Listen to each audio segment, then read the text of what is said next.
हाँ, तो पिछले वीडियो में हमने केंद्रीय प्रवृत्ति के माप की परिभाषा तथा उसके वर्गीकरण के बारे में पढ़ा था। आज हम कक्षा 10 की प्रश्नावली 17.1 के बारे में अध्ययन करेंगे। तो हमारे पास में 17.1 की प्रश्नावली में ज्ञात करना है समांतर माध्य या औसत ज्ञात करना है अवर्गीकृत सारणियों के लिए। हमारे पास में क्वेश्चन नंबर 2 है, एक विद्यालय के सहायक कर्मचारियों का मासिक वेतन रुपयों में 1720, 1750, 1760 तथा 1710 है तो समांतर माध्य ज्ञात कीजिए। तो अब हम इसको हल करना सीखेंगे। तो देखिए हमारे पास में सहायक कर्मचारियों का वेतन कितना है। सहायक कर्मचारियों का वेतन है 1720, 1750, 1760 तथा 1710 रुपये हैं। ये कर्मचारियों का मासिक वेतन है। अब इनका हमें समांतर माध्य के अंदर क्या ज्ञात करना होता है। पहले आंकड़ों का योग और उसके बाद में आंकड़ों की संख्या। तो आंकड़ों का ये आंकड़े दिए हुए हमें, इनका योग ज्ञात करना है। तो आंकड़ों का योग बराबर 1720 जोड़ 1750 प्लस 1760 प्लस 1710, इनका योग करते हैं। इनका योग करेंगे तो 1 6 7 5 12 2 14, 7 7 14, 7 21, 7 28, 29, 1 2 3 4 और 2 6। तो हमारे पास में आंकड़ों का योग कितना हो जाएगा, 6940 रुपए आंकड़ों का योग है। और आंकड़ों की संख्या है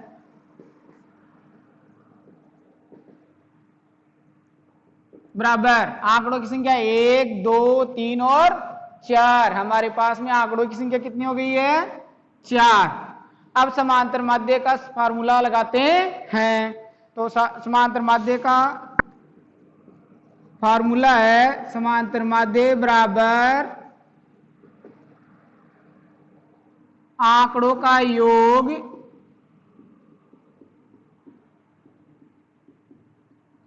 बटा हुआ आंकड़ों की संख्या।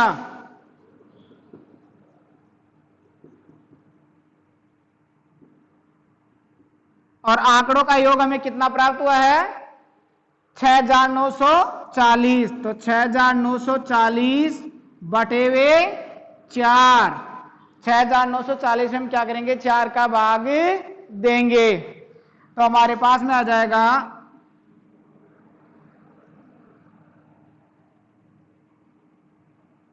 1735 रुपए।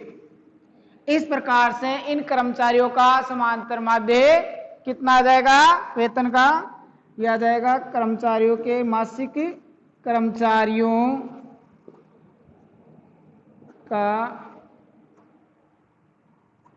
कर्मचारियों के मासिक वेतन का समांतर माध्य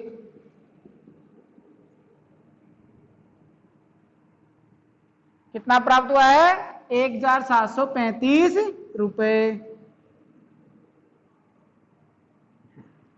इस प्रकार से हमारा ये दूसरा क्वेश्चन पूरा होता है। अब हम करते हैं इसके अगले वाला क्वेश्चन नंबर 3। यह हमें दे रखा है, यदि 3, 4, 8, 5, x, 3, 2 और 1 अंकों का समांतर माध्य 4 हो तो x का मान ज्ञात करना है। अब इसमें हमें देखो क्या अलग दिया हुआ है। इसमें से हमें एक आंकड़े की जगह है x दे दिया है तथा समांतर माध्य का मान दे दिया है। तो हम इस प्रकार के क्वेश्चन को हल करने के लिए सबसे पहले समांतर माध्य का फार्मूला लगाते हैं और उसके अनुसार ही माध्य के ज्ञात करते हैं। तो सबसे पहले हम क्या करते हैं, हमारे पास में जो आंकड़े दिए हुए हैं वो इस प्रकार से हैं। प्रारंभिक आंकड़े हैं 3, 4, 8, 5, x 3, 2 और 1, ये आंकड़े हमें दिए हुए हैं। और अब हम क्या करते हैं, इनका योग ज्ञात करते हैं। तो हो जाएगा आंकड़ों का योग बराबर, आंकड़ों का योग करते हैं तो 3 + 4 + 8 + 5 + x + 3 + 2 + 1, इनका योग करने पर हमें 3, 4, 7, 8, 15, 5, 20, 3, 23, 23 और 2, 25 और 1, 26, और यहाँ पे है x, तो ये हो जाएगा 26 + x। ये आंकड़ों का योग हो गया है। आंकड़ों की संख्या, हमारे पास में आंकड़ों की संख्या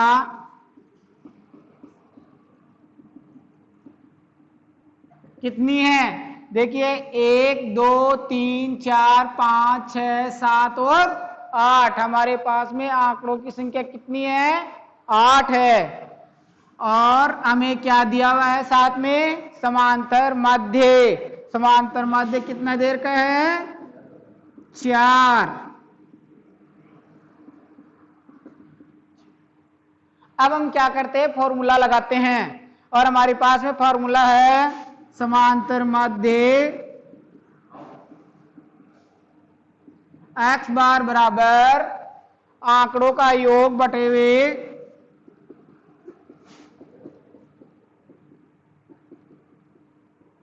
आंकड़ों की संख्या।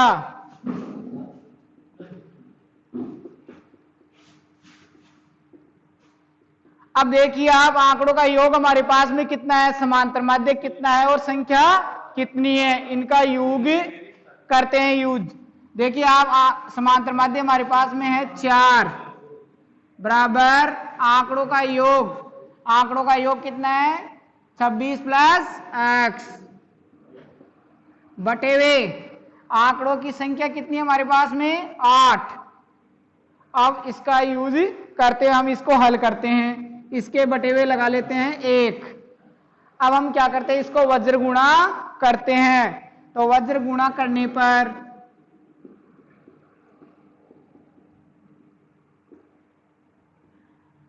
वज्र गुणा करने हैं तो 1 को 26 + x से गुणा करेंगे तथा 8 को कितने से गुणा करेंगे, 4 से।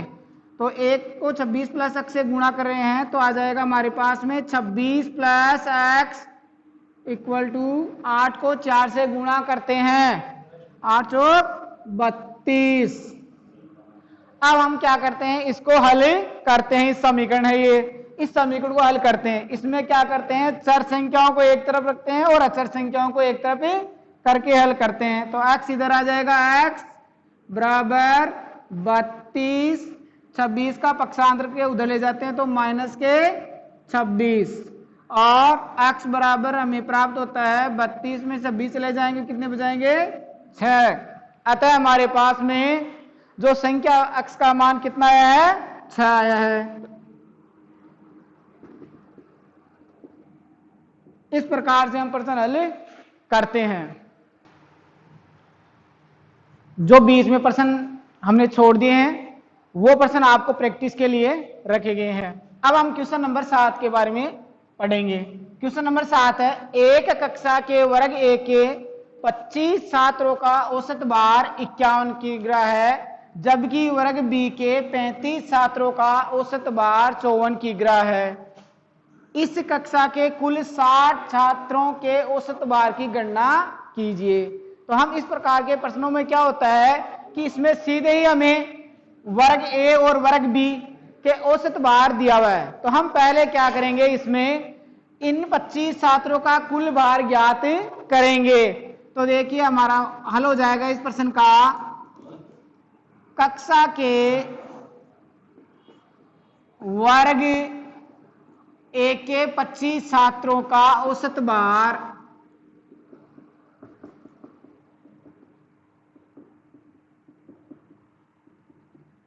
51 किग्रा है। 25 छात्रों का औसत भार कितना है? 51 किग्रा। तो पहले हम क्या करेंगे, इसमें 25 छात्रों का कुल वजन ज्ञात करेंगे।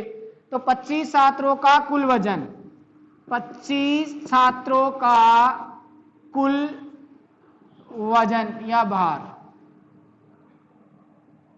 बराबर, क्योंकि हमें इसमें प्रश्न में दिया हुआ औसत, औसत करते लगभग सभी जो विद्यार्थी हैं उनका वजन कितना देर का है?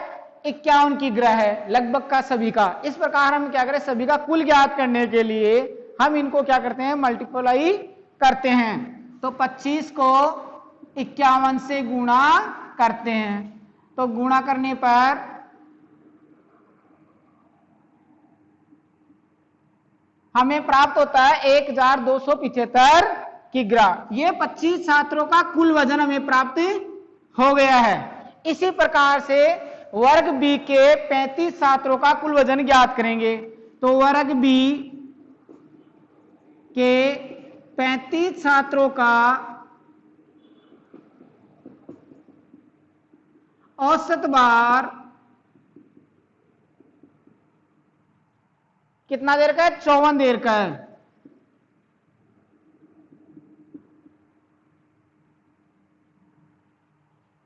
तो हमें इनका वजन, कुल वजन ज्ञात करेंगे। 35 छात्रों का कुल वजन बराबर 35 गुणा 54, इसको गुणा में करते हैं तो हमारे पास में प्राप्त होता है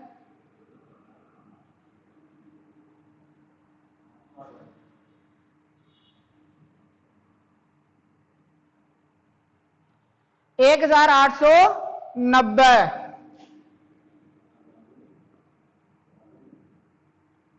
देखो हमने कक्षा के वर्ग ए में कुल छात्र 25 छात्रों का कुल वजन कितना प्राप्त हुआ? हमें 1275 किग्रा प्राप्त हुए। और वर्ग बी के 35 छात्रों का कुल वजन हमें कितना प्राप्त हुआ? 1890। ये किसी कक्षा के वर्ग ए और वर्ग बी के बच्चों का कुल वजन हमें प्राप्त हुआ है। तो हमें आंकड़ों के योग के अनुसार इन दोनों वर्गों के वजन है उनको जोड़ लेते हैं। तो हमारे पास में कक्षा के कुल विद्यार्थियों, कक्षा के कुल विद्यार्थियों का वजन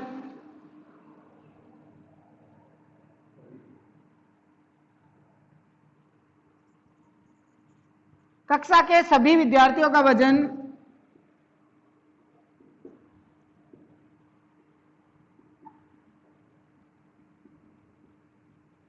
हमें कितना प्राप्त होता है? 1275 जोड़ 1890। ये वर्ग ए के कुल वजन है और ये वर्ग बी के छात्रों का कुल वजन है, इनको जोड़ लेते हैं। तो जोड़ने पर हमें प्राप्त होता है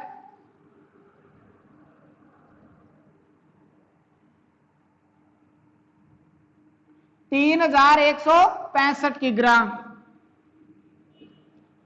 अब हम क्या करते हैं, हमारे पास में विद्यार्थियों है, उनकी संख्या कितनी है कक्षा में? 60 है। कक्षा में विद्यार्थियों की संख्या कितनी है? 60।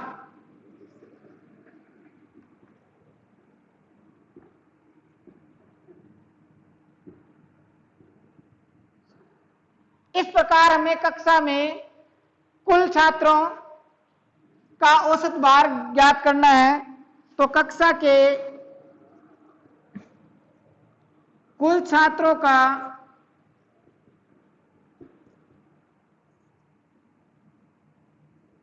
औसत भार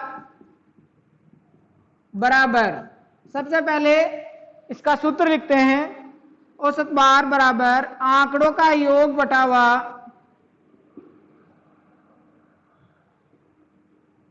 आंकड़ों की संख्या।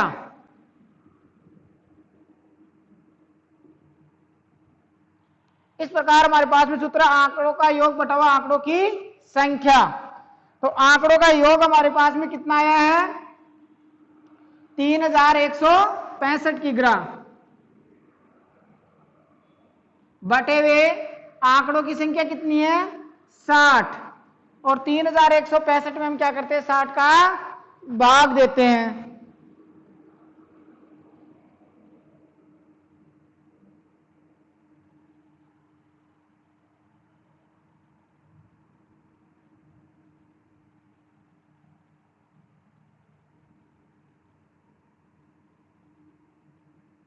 और हमें प्राप्त होता है 52.75 किग्रा, अर्थात हमारे पास में इन छात्रों का औसत भार है।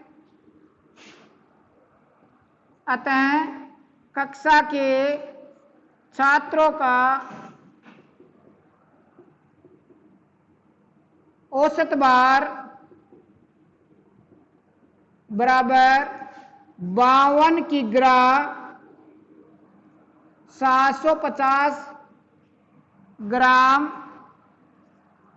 है। धन्यवाद।